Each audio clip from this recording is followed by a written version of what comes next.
Football খেলা দেখলে কি প্রিয় মুসলিম ভাইয়ের আমার একটু সময় নেই শুন এ সম্পর্কে আল্লাহ নবী সাল্লাল্লাহু আলাইহি ওয়াসাল্লাম কি বলেছেন। হাদিসটি সহিহুল বুখারীতে বর্ণিত হয়েছে।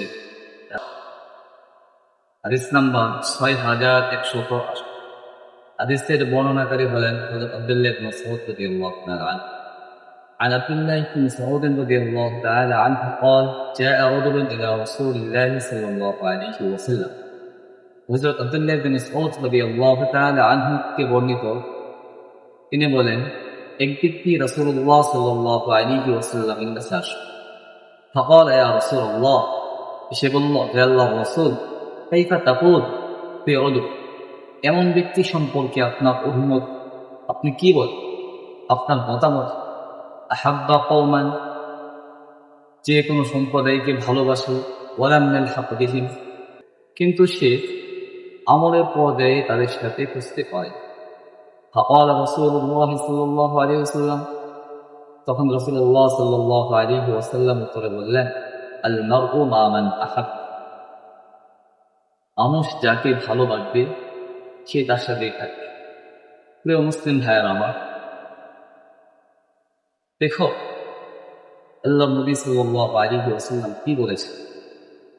আনাস ইবনে মালিক রাদিয়াল্লাহু তাআলা আনহু বলেন, রাসূলুল্লাহ সাল্লাল্লাহু আলাইহি ওয়াসাল্লাম যখন এই কথাটা বলল, তখন কি আনন্দিত হয়েছিলাম, এটা ভাষায় ব্যক্ত করার মতো। প্রিয় মুসলিম ভাইয়ের আমার, তোমরা যে আর্জেন্টিনা, ব্রাজিল, জার্মান, স্পেন, দক্ষিণ কোরিয়া, উত্তর কোরিয়া ওদের খেলা দেখো, ওদেরকে ভালোবাসো, ওদের জন্য জীবন দিয়ে দাও, বাড়ির ছাদের উপরে পতাকা টানিয়ে রেখেছ, ওদেরকে কি দেখে ভালোবাসিস? ওরা তো বেঈমান, বিদুন। একটু চিন্তা করে দেখো, তুমি কাকে ভালোবাসতেছ? যদি কাল হাসরের ময়দানে তোমার বিচারটা তাদের সাথে, যদি তোমার তাদের সাথে থাকতে হয়, একটু চিন্তা করে দেখো। রাসূল তো বলছে, যে যাকে ভালোবাসবে সে তার সাথেই থাকবে। তুমি তো আর্জেন্টিনার মেসিকে, কেউ ব্রাজিলের নেইমারকে, আর অনেককেই ভালোবাসে।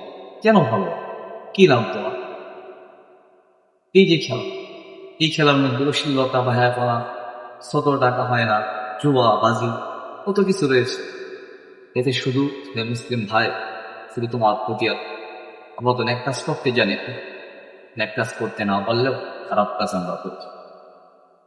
শোনো, একটু ভেবে দেখো, একটু চিন্তা করে দেখো, সহি হাদিস বুঝে একটু অশ্লীল, বেহায়াপনা, গুনাহের কাছ থেকে বেঁচে থাকার তৌফিক দান করো। এই ফুটবল খেলাকে তুমি কোন দৃষ্টিকোণ থেকে শরীরের সম্মত বলার কোন সুযোগ নেই। এই খেলাটা হারাম, কারণ যেই শর্ত সাপেক্ষে খেলাকে শরীরের সম্মত বলা হয়েছে, এখানে অনেক শর্ত, বেশিরভাগ শর্তগুলি একটি পাওয়া যায়। তো আল্লাহ রাব্বুল আলামিন আমাদেরকে সহিহ হাদিস বুঝে এর উপর আমল করার তৌফিক দান করুন। আমিন।